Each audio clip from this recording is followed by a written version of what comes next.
দর্শক, আপনারা দেখতে পাচ্ছেন গণভবনের চিত্র।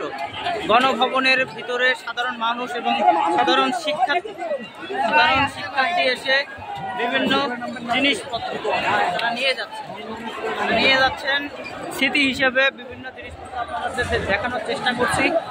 তারা যে যা পাচ্ছে, তারা যেটা পছন্দ হচ্ছে, মনে হচ্ছে মামার বাড়িতে এসেছে এবং মামা বাড়ি থেকে পছন্দের জিনিসটা নিয়ে চলে যাচ্ছে। তারা দাবি করছে এটা তাদের টাকায় কেনা সম্পদ, এটা তাদের অধিকার।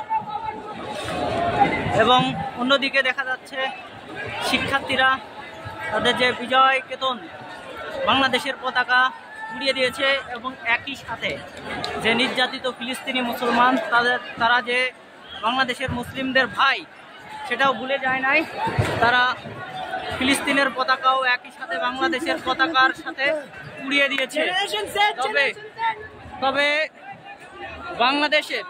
বাংলাদেশের আপামর জনতার যে আজকের যে বিভিন্ন জিনিসপত্র নিয়ে যাচ্ছে, অনেকের চাওয়া ছিল আমার কোনো জিনিসই চায় না, শুধুমাত্র প্রধানমন্ত্রী শেখ হাসিনাকে পেলেই হবে।